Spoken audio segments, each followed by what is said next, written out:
All right, I think we'll get started, and I know that we'll have a few more people joining us as we move forward, but we'll let them sign on and we'll watch for them to let them into the room.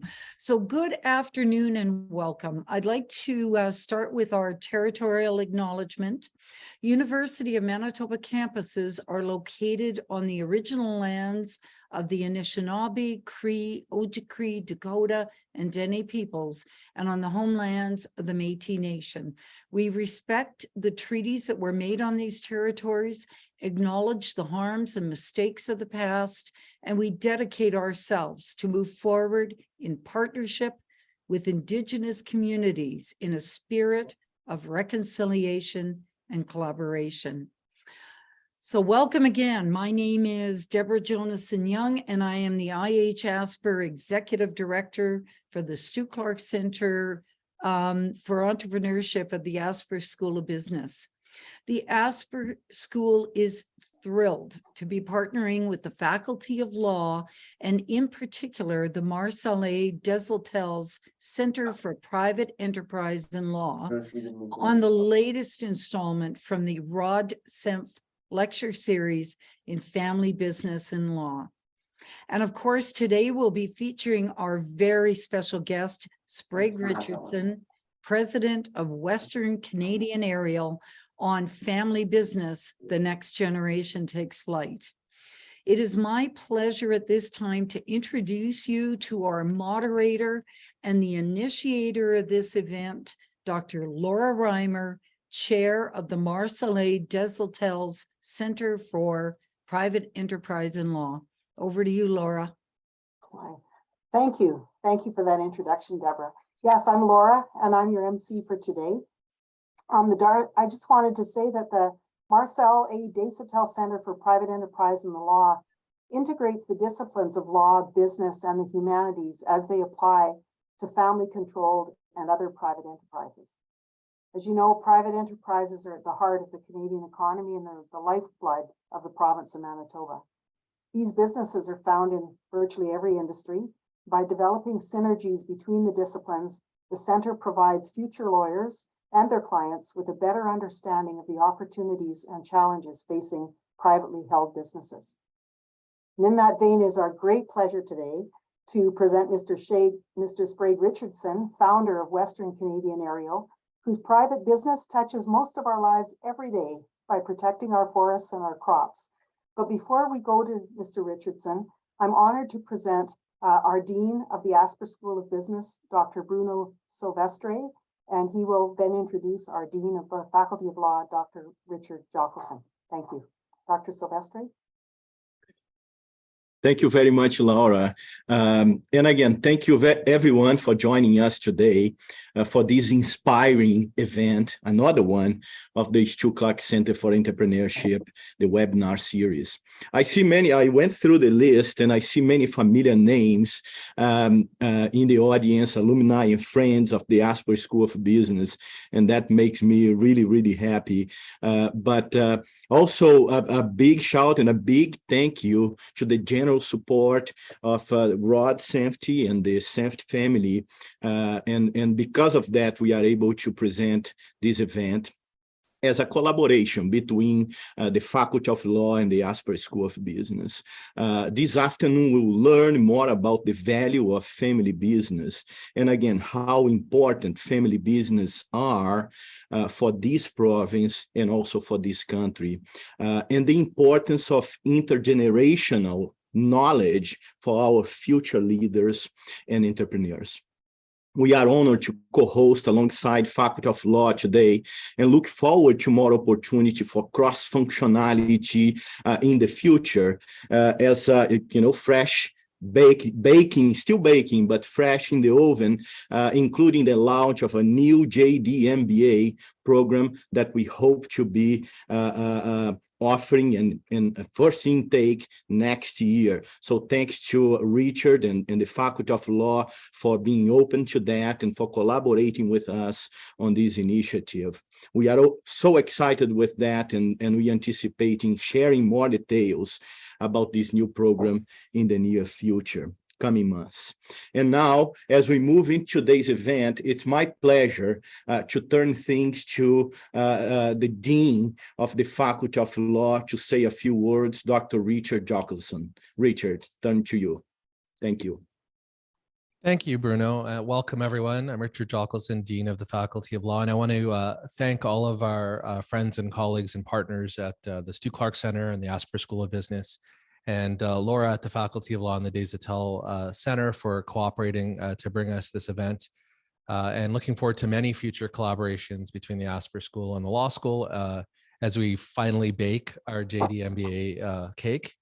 And maybe develop many future recipes together that will benefit our community. I want to take a moment before we get to the main event to introduce essentially the person who will be introducing our main speaker today, and that is Rod Senft. And I want to acknowledge the role of the Senfts in the university. And Rod and Jeannie Senft, in fact, have been incredibly strong advocates for the University of Manitoba. Here in the law school, they were active in developing a named classroom. That's one of the shining jewels of our educational infrastructure. They've also helped establish the Senft Family Fund for the advancement of study of family-owned business in the Asper School, and the Senft Family-Owned Business Law Clinic here at the Faculty of Law in 2017. And one of the offerings, of course, has led to the Senft Lecture as part of that clinic. The Senfts have also lent their considerable hospitality and good efforts towards fundraising in honor of the late Michael Phelps, a good friend and classmate of Rod's. Rod himself is a citizen of University of Manitoba, has a BCom from 67 and an LLB from 1970, and co-founded the private equity firm Tricor Pacific Capital in 96. Led the firm's international investments as managing partner, and is also the founding partner and principal shareholder in Pender West Capital Partners, Inc., which maintains investments in broad-based private equity portfolios and is a partner in the Founders Group of Food Companies, a family firm that invests its partners' own capital in medium-sized food businesses. It's currently vice chairman of the Fraser Institute and is on the advisory board of the Vancouver Prostate Center. And we know him as our good friend and a citizen of the University of Manitoba. It's my great pleasure to introduce Mr. Rod Senft. Thank you, Dean Johnson. It's great. It's great for me to be here, and I'm just delighted with this lecture and this lecture series. You know, one of the things that's just so important to me and our family is this idea of great advisors, great lawyers, and people who are going to make great contributions to their community. And oftentimes they don't realize just how important the family businesses are in that opportunity that is in front of them. And I think in every community you go to, family businesses are so important. And I sort of feel like I'm preaching to the choir here, because if you grow up in Winnipeg and you think about the corner of Portage in Maine, you know that the Richardson family are on one corner, the Hill family are on another corner, and you walk down the street and the Chipman family are, down the street with the Jets and the stadium. And think of what those families have contributed to the community. And those are just a few of the families that make up the difference in the business community in Winnipeg, or in my case, Vancouver and Winnipeg and all the other cities in which our firm does business. So I'm really delighted to be part of this today. And, you know, one of the reasons that we're so passionate about this topic is that over the course of my career, I bought well over 100 companies.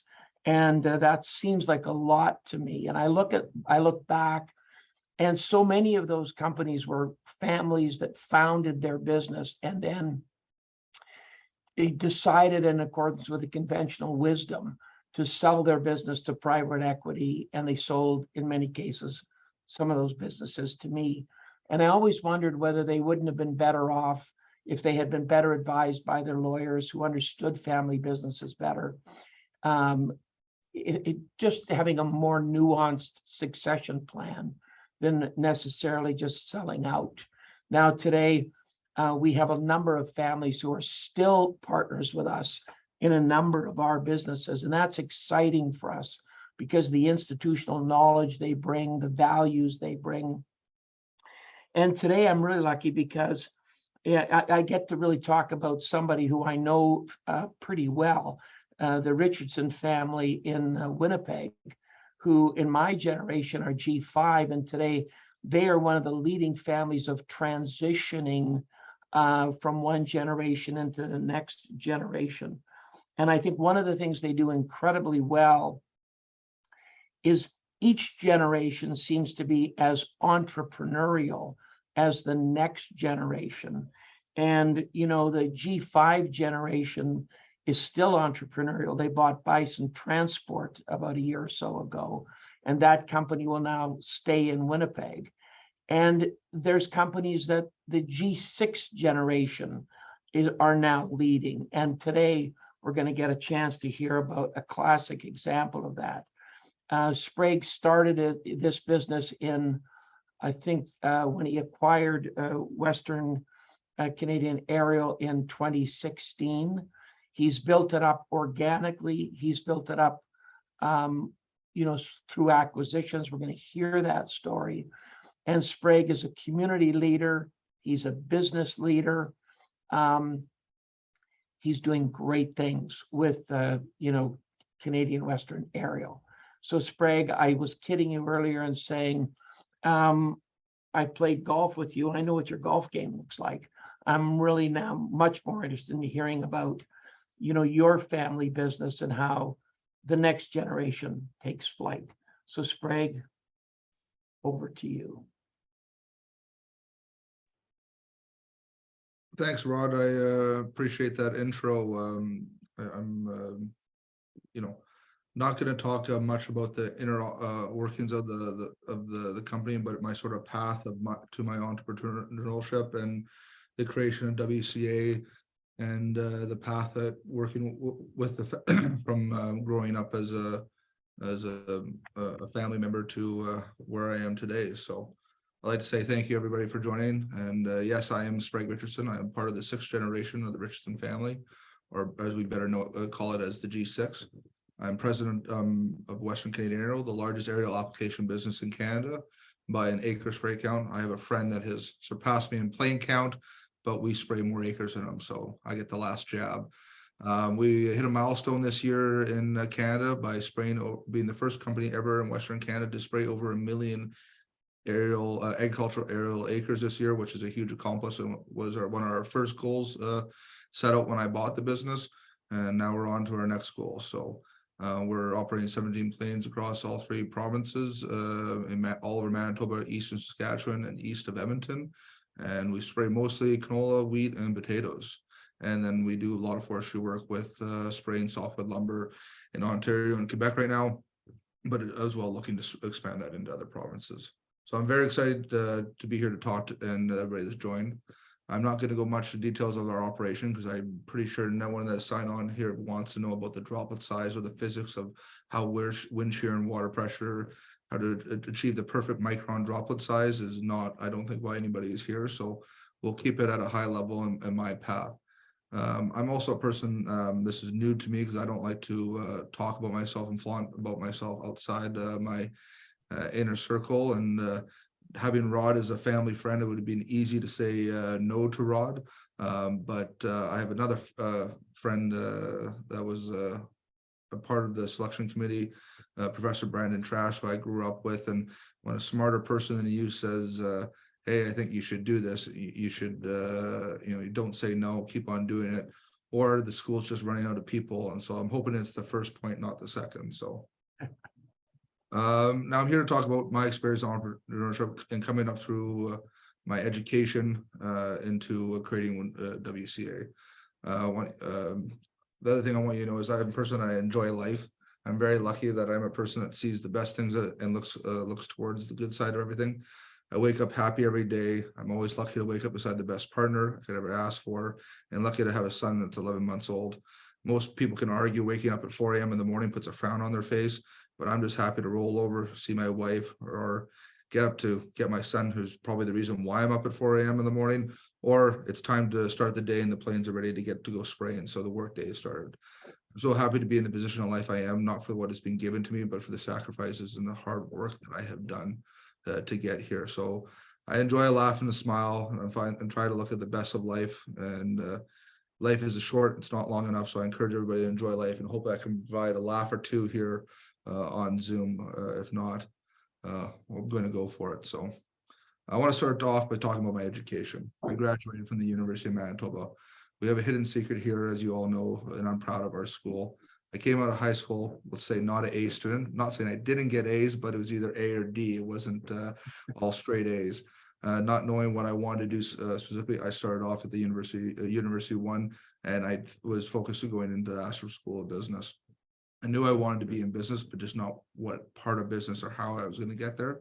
So sorry to the law students or people in law that are here, but I've never said I think law would be good for me. But with saying that, my best friend and cousin, who went into law as an entrepreneur and built up and sold $1 billion business. So I think law has treated him pretty well. So we'll keep on going from there. Although much of this talk will be my business dealings, I want the future lawyers to know that you're very important, a part of business and the structure to the world, to our world, and we appreciate what's laid out in front of us, and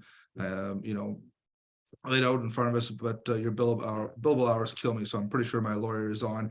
This hopefully this won't be another billable hour, but I know he's just going, Sprague, just shut it. So keep going. So back to school. With all honesty, I struggled at the beginning of school because it was not easy for me. I'm a realist person. I like to be able to relate to something. And I found at Asper, learning about widgets or learning about businesses that are not unrelatable, I struggled, and was convinced by a family member to meet the Dean of Agriculture who sold me on ag. As you might know, our family is deeply rooted in ag for over 165 years. I took the plunge and was the best thing I could ever done myself. I'm a big believer in ag, not just because we are attached to it, but from the top to bottom of the big corps, right down to the grassroots of the growers.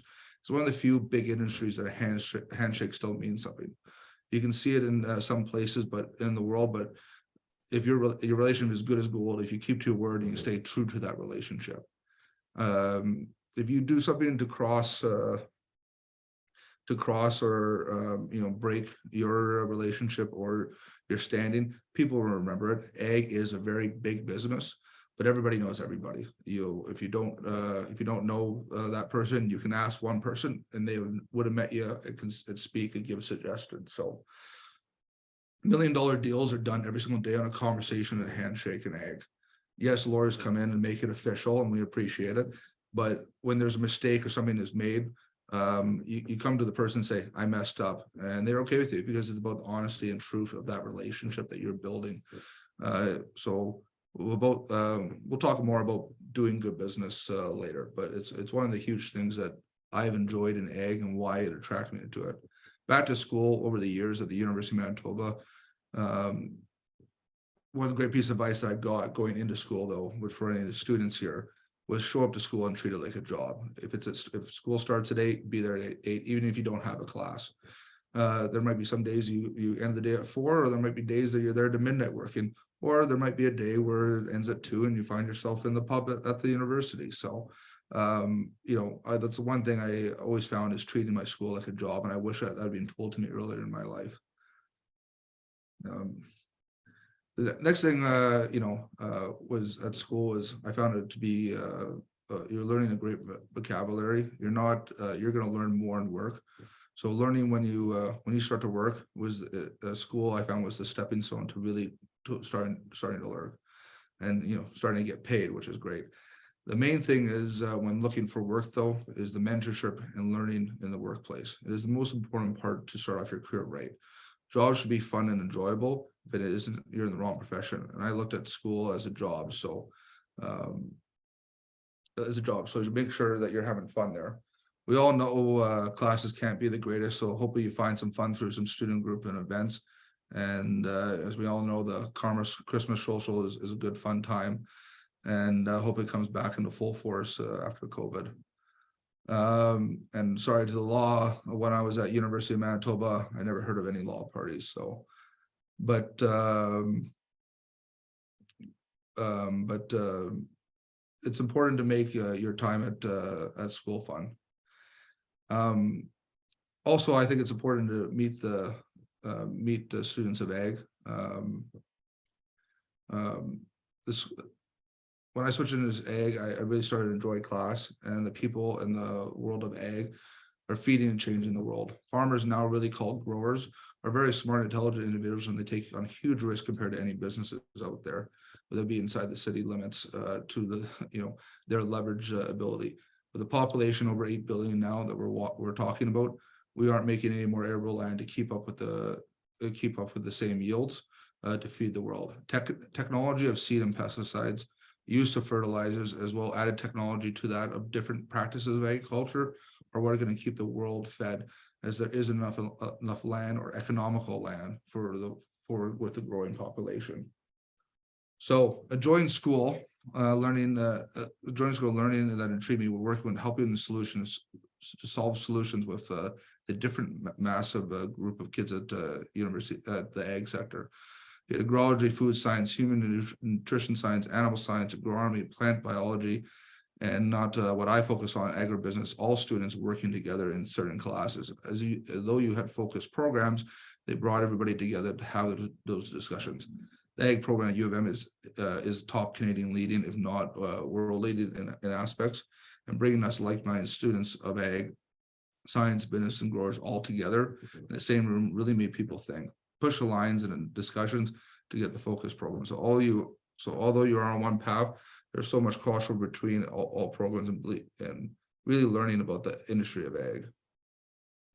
So there I was there thinking of ag and what should I do? I went into grain merchandising.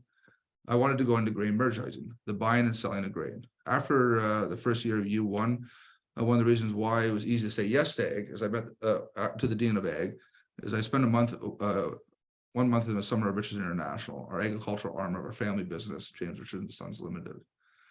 That was the first real exposure to ag outside, talking to growers wanting to go hunting on our land in Portage Prairie. I did a top to bottom of our company, from shoveling grain for 3 days in an elevator to the merchandising floor of Richardson International building to being at our canola and crushing and packaging plant in Alberta. Now, this is my first real life lesson. There's nothing wrong with it, but I got put on the bottom line of our packaging plant. So this was my job. Canola goes into 1 liter bottles of canola, to make canola harvest. My job for 2 hours is to pick up 2 to 3 empty plastic bottles off a pallet and place them onto a tray. Then I funnel the bottles down the line, filled by machine and filled up with 1 liter bottles of canola oil. Now, for the first 5 minutes, it was very exciting to be putting these bottles down and fun for a part of the food chain and to feed the world. It was fun to see the machine fill the bottles, caps going on, wash the bottles.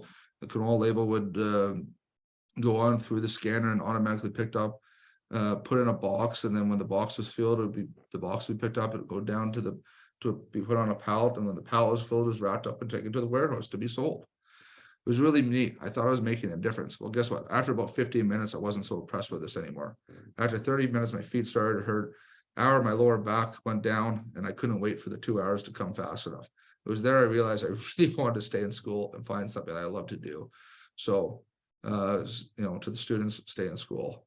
It's not what I was set out to do. I needed to find something that was my thing, my whole process. So my internship at Richardson was great, and I found the most excitement and challenging enjoyment was the merchandising floor. So often ag, and I focus my studies towards this and to graduate a degree of Bachelor of Science, double majored in ag biz and economics. As school went on and got more and more focused, learning and studying became easier as it wasn't work anymore. It was interesting to the core of who I was. I realized I wasn't just interested in merchandise, I was interested in ag as a whole and all sectors connected to it, because in ag, it doesn't matter to the scientist, to the grower, everything is there to work together. And it's a huge industry with so many interconnecting different abilities. So everyone was attached. So I was set to graduate, and the first problem of, as the top say, was being a Richardson came up. The first problem was I was a graduate at the U of M with a double major, and most likely a place I should go work is my family business. Well, the G5s, my father's generation, had set a policy that you can't work for the family without post-secondary education, 5 years of meaningful work experience. That's fine. It's great to go out and experience and learn more from others and expose yourself to how others do stuff, and maybe one day back into the business. Well, the challenge started as I wanted to sell grain. And at the time we're the second largest grain company in Canada. And there wasn't any available jobs to the small independents that would have hired me. And the big family companies, the P&H and the Pattersons, the Cargills, well, all of them closed their doors really quickly in Winnipeg. My response to them was, challenge me enough, pay me enough, and there would be no reason to cross the street. Well, they didn't buy that except for one company. It was Viterra, which was on the top of my list because their head office was in Regina. And I love Winnipeg. I could talk for a whole 45 minutes about Winnipeg, but that's not why we're here today. But I was willing to jump in, and I wanted to be a grain trader. So I went through the interview process, all three levels up. And those last part of my condition was meeting the VP of trading out in Regina. I had my meeting set for after reading week, and I was down visiting my father for reading week in Palm Springs, and we're out hiking one day, and explained to him what I was going through. Well, my father kept quiet. All fathers should be excited about. Here's my first real job other than summer jobs. And my father said, my father broke the great news of what the family was doing, but the bad news for me. So as we're walking up the hill, he said, Sprague, I think you must decline the meeting for the job for greater good of something going wrong. I said, why, Dad? With some other words that shouldn't be spoken. But he goes, well, son, we shouldn't want any conflicts of interest. Glencore is buying Viterra for $6.1 billion, and they're selling a bunch of the assets to us. And your first job shouldn't be a conflict of why the greater good is for the greater good for the family. After some discussion, I declined my job. I'd shaken all the trees in Winnipeg, and not being able to have a long career in the States due to tax reasons, I had to go back to the drawing board. I struggled with it, but I always knew that the family policy is for the greater good of the family for our generations. And the reason why this policy was put in place is for my father's generation, was steered and pushed into the business a bit more, not going to do what they wanted to do rather than what their parents might want them to do. What this policy has allowed for my generation to do is go find what they really want to do as a passion and do the things that they enjoy, as they have had the weight out their back of feeling that you have to go work for the family. I have brothers, sisters, and cousins that range from all aspects of life: doctors, musicians, movie producers, TV distributors, curators of art galleries, landscapers, architects, artistic production managers, owners of many businesses, being breweries, robotic companies, trigger manufacturing companies, weed retail store chains, crop dusting be the last. So, and it gave us our generation with this policy. We all gone out and been very successful in what we wanted to do and what we're passionate about. And being passionate and enjoying what you want to do is even better rather than being forced into something that you don't want to do. Although it hindered me, as I was probably the only one that had the education of agriculture and wanted to go work for the family, it gave me an opportunity that I would have never done. I've come to love and appreciate more. I believe most things have happened for a reason in my life. And I had to go out of my comfort zone, and just rolling into the family and having my life planned out for me, like most people would think. It took me into another passion, which I enjoy greatly, the passion of flying. My father learned to fly at a young age in the Cessna 185 amphibious and fly back and forth to the lake from the city. He would do this all through his career as it gets to the lake faster. And the feeling of flight and peaceful calling matter filled with parts of sheer terror is really enjoyable.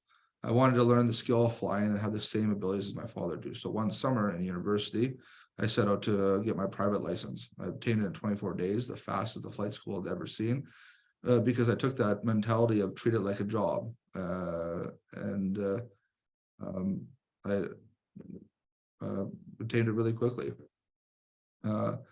Flying is great. As soon as you get up in the air, you're going the speed that you can. You can't go any faster. You can't go any slower. You're going the speed that the plane allows you to do. It's not like a car where there's no. It's not like a car. There's no traffic. Lots of room in the sky. There's no speed limit. Well, there is, but I can't climb high enough, and my plane doesn't go the speed of sound. So I'm just go 138 miles per hour minus or plus the speed of the wind or the direction of it. Learning to fly was a great accomplishment and recommended to anybody as a hobby. Really expensive hobby, but a really great one. So Now with my refusal of my Viterra job and not succeeding at beating the bush around Winnipeg and Canada for grade trading jobs, I started to look somewhere else, and brought me to aerial application / crop dusting. When I learned to fly my second summer at university, I was doing a cross country and met an aerial applicator in Morden, Jim Peters. I never had learned about I would learn about crop dusting in school, but never seen it.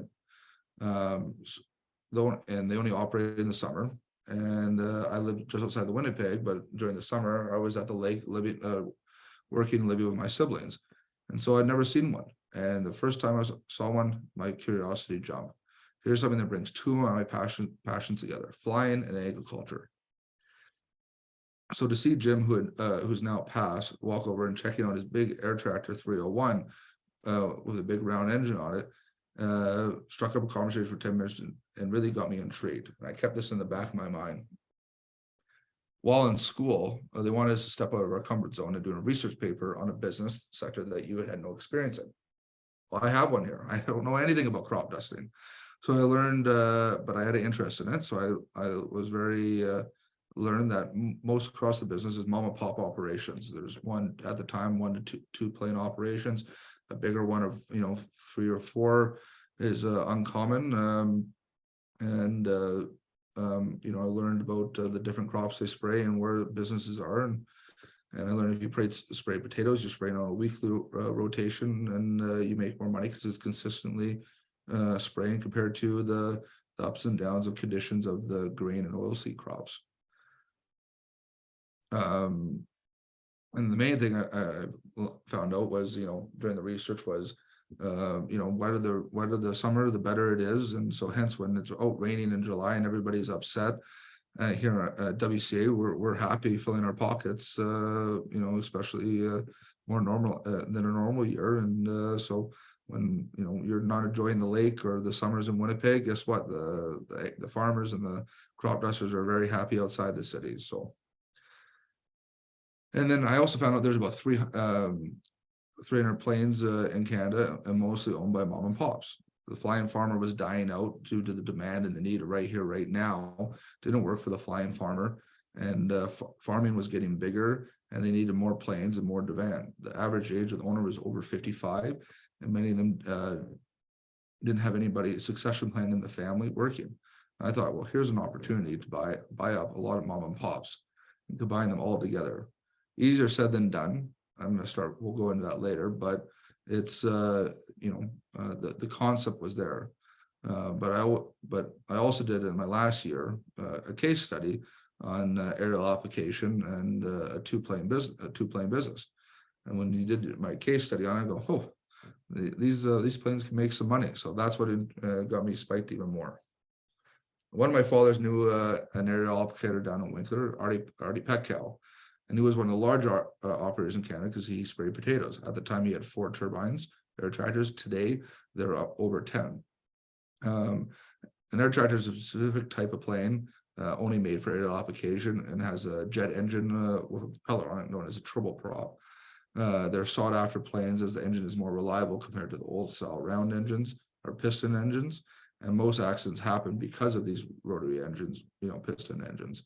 And in our profession, yes, it is still very dangerous, but due to taking the new turboprop technology, taking those piston engines out of service, it is a much safer industry now. So I sat down with Artie and explained my vision of Western Canada and where I thought spraying in the industry was going to go. What I would like to do is for you to train me, Artie, from the ground up, and let's go buying business together and roll them up together. And then make one big business. He looked back to me and said, I agree with you, and let's teach you how to really fly. And fly we did. Before I could start becoming a crop duster, I needed to obtain more: my commercial pilot license, my pesticide license, my crop dusting license. And since I didn't want to fly any pistons, I had to also do a turbine conversion. A turbine conversion, which is really expensive. And wanted to thank my father for helping me out and biting the bullet on all these courses, and because as this doing the turbine conversion pushed me ahead of my career 3 to 5 years, And don't worry, he still sends me the bills for my flying courses over the year, but I think he's getting it back now, which I'll explain later. Now working for Artie's Air was probably the best decision I've ever made, going to a smaller outfit that was bigger than a mom and pop, but not the big business of some of the other guys that were out there. It was a professional business, bigger than a normal size, but not too big. Now, this is important, I think, for first wheel jobs out there. You shouldn't care about the money as much. You should care about the learning that you're going to do. Places might try to attract you for your money and perks, but the best perk you can get is free education, or even being paid for that education. When looking for a job, make sure you're going to get the mentorship that you would put you ahead of your competition, so that you're learning about the business. In the long run, it will benefit more becoming a better employee. Your worth will be shown when you and they'll pay you right to stay rather than leave to the competition. Artie gave me that. I worked hard, learned a lot, and I moved to Winkler in April, even to learn about the business. We don't start flying until June 1. So I went down there 2 months in advance just to be around, listen, learn, and feel the business. So I wanted to soak it all in, and I wasn't getting paid. As a crop duster, you only get paid for the acres you fly. So I was eating Mr. Noodles, as the bank and dad had been stretched already with the education he had already paid for. So I wasn't getting any four loans for food.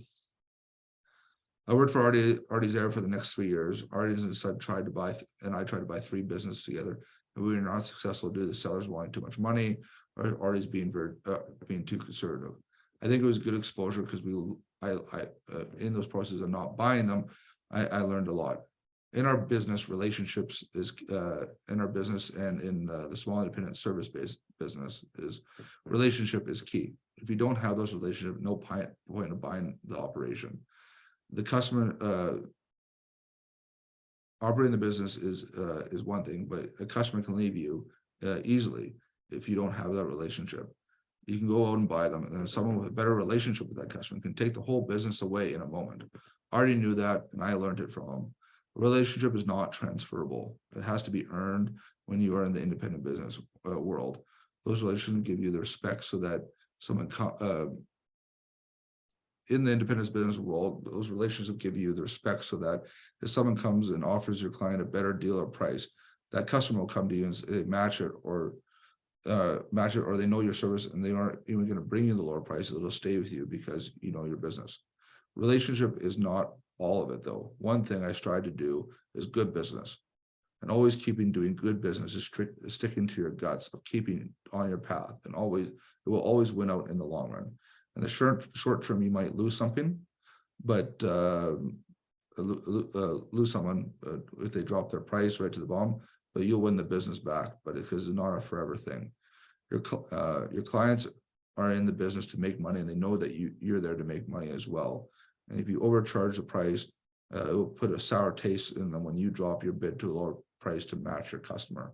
So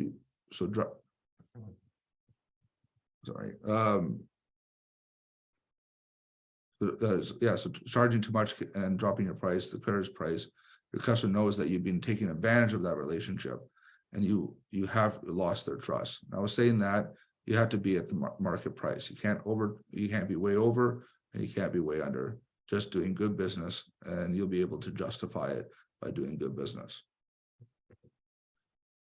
Now, saying these things, I've learned them from one first mentor, Artie, but also from a business I was also about to buy. After 3 years of flying and not succeeding at buying business, I was back to the drawing board. I learned a lot, but wanted to do more. I wanted to be a pilot. I didn't want to be a pilot on demand, only getting paid for when I went flying. I wanted some more control. Artie and I were unsuccessful at buying businesses together, and before I met Artie, was thinking of the profession. The Zone 5 manager of Richardson International introduced me to Ken Kane. Ken Kane was the largest aerial operator in Canada at the time. I met and talked about the industry with him and learned a lot.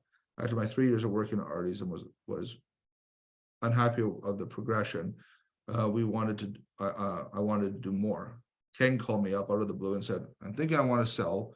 Want to keep working. I want to keep working, but sell my business so my employees have a future if there's something that happened to me." So how WCA came to be. Ken Kane sprayed 85% of the potatoes in Carberry. He was the talk of everybody in the industry as he flew the most. When we started looking at business, Ken flew anywhere between 385 and 510,000 acres. He had 14 400-gallon turbines, 7 brand new ones and 7 old ones, and 3 smaller training crop dusters. So in total, he had 17 planes, carried around 6,000 gallons of water altogether. Today, we have 17 planes, but all new turbines that carry all new, and they some are larger, and we carry 8,500 gallons of total capacity across our fleet. When looking at Ken's business, my eyes shot open. I knew this is the opportunity of a lifetime.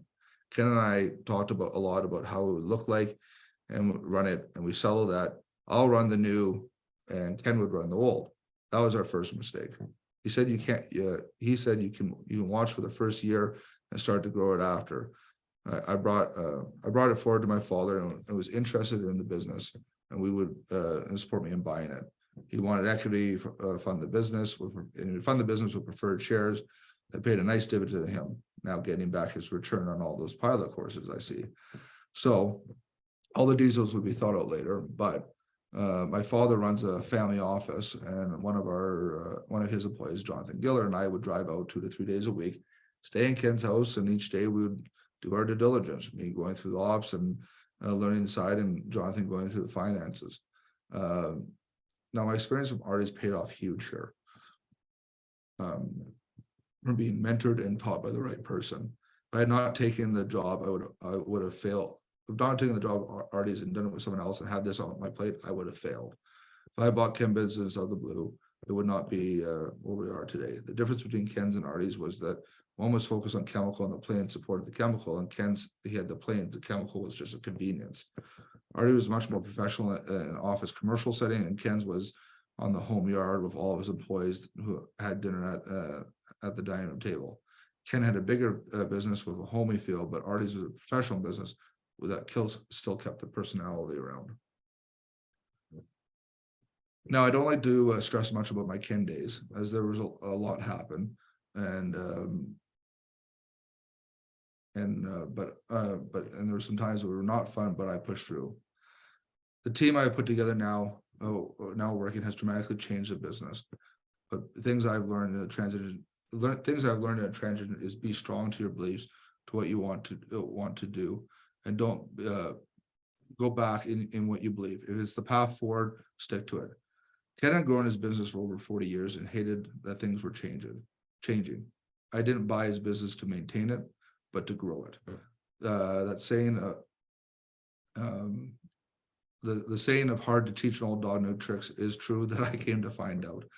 There was no adapting, knowing the part of he had the relationship that I had earned respect and I had to go forward. Till I had those relationships, nothing could happen, and had to keep Ken around. So I'm buying the business, make sure that that you are the boss. Don't split the business. What we did. Our business struggled for 3 years and was flat. I was bringing in new business, but Ken was not happy with the changes, and it affected the old business. It was rubbing off on clients and the way that he dealt with them. Changes had to be made. 3 things we needed to do was to grow Ken's was pushing back. First being, I found there to be a problem having the old on one side and the new on the other side, as we talked about. Micromanaging was a specialty of Ken's, and to grow, you can't micromanage. If you do, they're just going to do what you say. They're not going to go out and learn to succeed or fail. And lastly, you need to be a team. You have to be all on a united front. And in this front, I had to cave to Ken as for the business, as he wouldn't bend.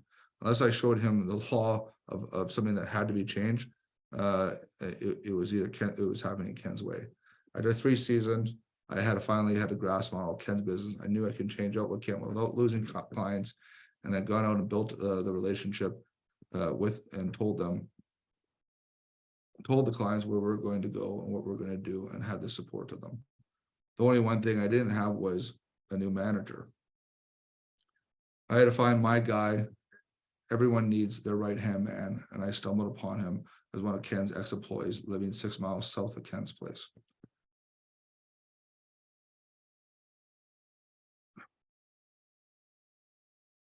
So I started the exit plan off Ken's yard, bought a new office 5 miles away, insulated our hangar in Nipawin for maintenance, and moved off the yard after the season, and brought on our new man that was just 6 miles away from Ken's yard.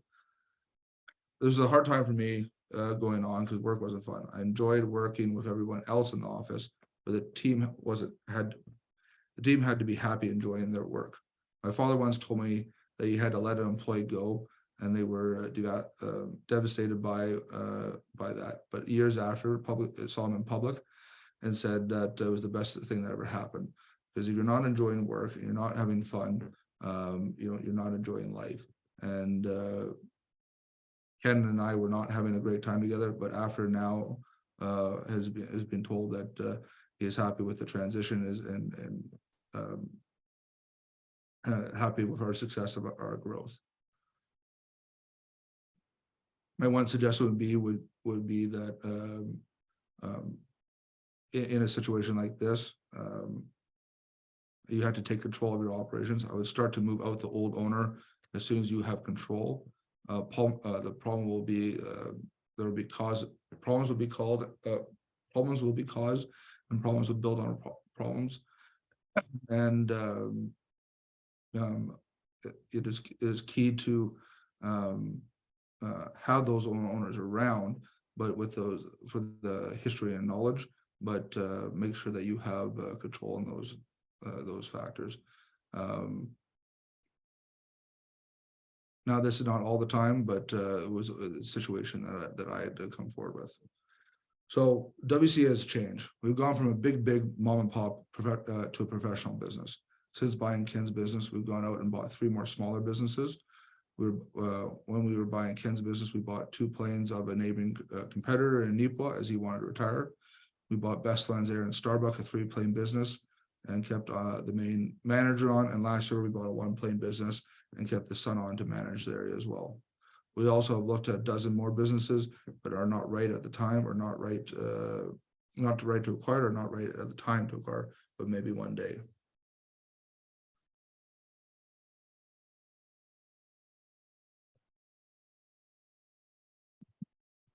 The one thing with family is when we bought the Best Line Air, this is a key part to starting the relationship with the family. We were not doing any business with Richardson International, as it was only 2 years after I bought Ken's business. But when we bought Best Line Air, I didn't want to buy their chemical portion of their chemical retail portion of their business. And the key stakeholders were changing that held the relationship to the customers. I went to my family that had an elevator 2 miles away and said, I like planes, you like the crop input business. Is there a deal to be done here? This door opened the door to our company working together, and we built a relationship across Manitoba and in Alberta.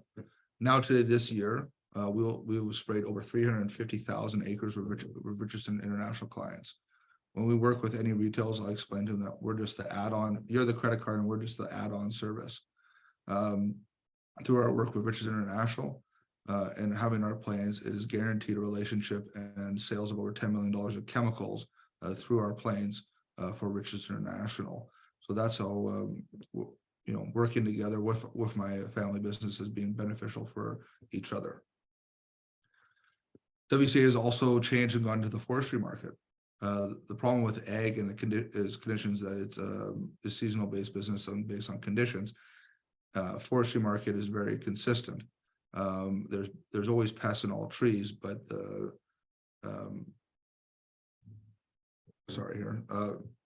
forestry market is spraying bugs on future cut stands. The forestry market goes out and looks at the next 10 to 15 years of trees that they have planned to cut down. Bugs are always in them, but there's always infestations. Quebec has gone out and been the forefront of this practices for the past 30 years. We spray bugs with organic insecticide, and that protects the future stands, because either the stands will die and are unharvestable, or will be harvested in the condition the wood will not be of quality for softwood lumber. In 2021, we ran our own Ontario program for the government for institution of jack pine beetles for the Kenora to Sioux Lookout area. There's 75,000 hectares we sprayed within a month. These types of programs are being great for our business to get into, as they provide another source of revenue outside of our core of our business and at different times of the year. It allows us to spread out more of our costs and allows us to build up our team. So using our assets for a different revenue stream has been very successful for our business.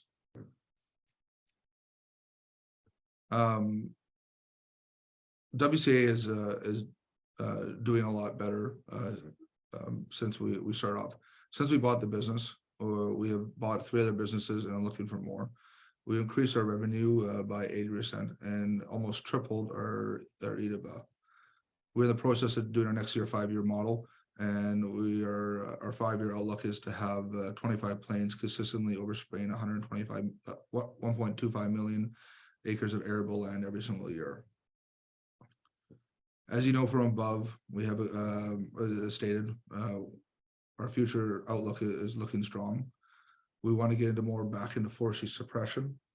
Forest fires for one of the reasons why we bought the Best Land business, but the Manitoba government cut our fire suppression program and gave it a 10-year contract. We'll be looking at presenting something to the government to show them how to the new ways of forest suppression with aerial application is being done. We've also expanded across the border into the States, spraying and for them. We have more flexibility to our business on a year like 2 years ago. When there's a drought, we can go other places with our assets to help out other people if they're through the rush. Now, I know the topic of this presentation was the next generation takes flight. I get it a lot, so people are confused, and I think this is a Richardson company. Well, it's not. I own 90%, and my fathers and siblings own 10%.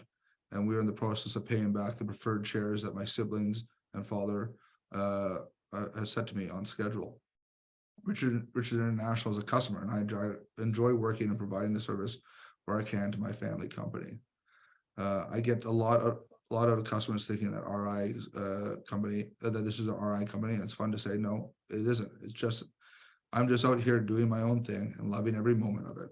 Having it tied to the family is nice, as we're as nice as the family isn't on top. We aren't the family that's on the top of the building waving and flagging around. We like to go along doing our own thing. We're proud of our name and proud of what our generations before us have done. It's a great joy spending time with growers at kitchen tables or their shop offices, selling our service to them, explaining my passion for my work. I don't get to do it as much anymore as the business has grown, and I have employees that are set out to task to do this. And they love to sell the WCA story. We built our business on relationship and trust, like my grandfather said. We want to be the business that you can place your trust in. The G4s and G5s have embedded this into my generation, and it's at the front lines of my business. Family means a lot to us, and our business is called Western Canadian Aerial. My grandfather's first business in aviation was Western Canadian Airways. The second was Canadian Airways. So I took the words from each of his two added Aerial, which became WCA. We still use the orange of in our Canadian leaf, the same as orange that was held in the color schemes of my great grandfather's business. We're proud to have the legacy continue for the next generation. Working with the family, as you know, I don't have a day-to-day job with the family. My focus is on WCA and our operations. We're saying that my cousins, siblings and I sit on either JRSL boards or its operating companies. I personally sit on Kingston Midstream, which is our oil pipeline and marketing business in Manitoba and southeastern Saskatchewan, gathering all the oil for the Enbridge pipeline at Cromer. I go to quarterly shareholder meetings, and our generation is very actively involved from a governance level and becomes more and more active. As to say, as the G5 generation gets older, and they're starting to pass the torch to us. They've done the same and sat on operating boards for decades, as my uncle Hartley has steered the ship and built onto JRSL. I really like what I'm doing, and I really appreciate everybody joining today. WCA, if I want to leave anything with you, is WCA and doing good business. I know I've said doing good business is a key is key, especially in the service-based business. You won't get away and be successful doing bad business. Focus on the relationships that you work with and earn their keep in their trust. If you do that, it'll be hard for them to leave you, as people like doing business with people they like. Be happy in life. It's too short. I believe in doing good, then good will come, but you still must work hard, be dedicated, and make sacrifices. Life can't always be a party, as it isn't. So enjoy what you're doing, as if you don't, it'll be a mistake later in life if not. I hope you enjoyed today and hope I could take a bit of what I've learned in my short career back with you. Thank you.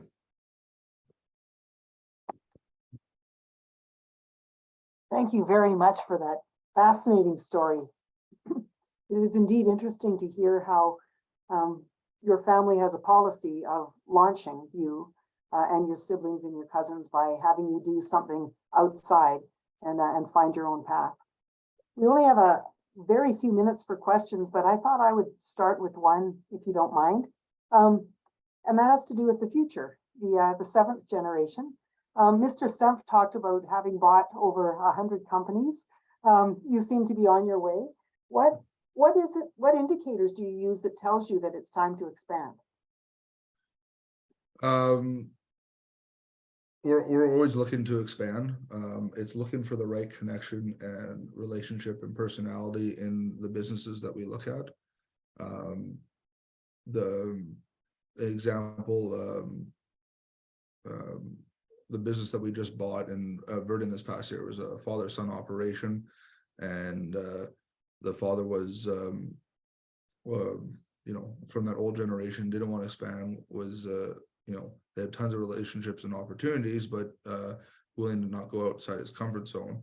And the son came to us and said, I got a whole bunch of ideas how we can grow this business and want to team up with the right person to do so. So it's the people that are going to take your business to the next level, and finding those right people to let them go to work. Thank you very much. We have a question from the audience. Somebody asked, what in your view was the single most important decision you made about WCA to make it a success? But I think that we just heard you say it's your people. Would you like to add to that? Yeah, no, I think tying it to the family. When we did our 150th celebration of our family company, James Richardson Sons Limited, we didn't do a party for our celebration of our success. We didn't do a party for how we've grown the business. We did a party for the employees, and the employees because it's you are a pipeline from the bottom to the top, and every person is part of the team. And our success would not be of a family, would not be there for the people that it's 13 hours that have been there working for us. So it all ties into the people and surrounding yourself with the best people. And as my Uncle Hartley has said to me many times, that it's you either have to manage really hard or you hire smart. And hiring smart people and surrounding yourself with good smart people is key. Well, thank you very much for that. I'm sorry to say that we're out of time. I know. But on behalf of, sorry? I said I talked too long. No, it was very, very interesting.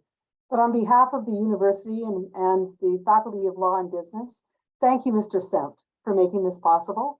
Thank you to Mr. Richardson for coming and telling us your story. And on a personal note, thank you for the reminder that treating people decently really can make a difference in business. We wish you all a wonderful day and hope to see you next time at the next Senft lecture. All the best. Bye-bye. Thank you.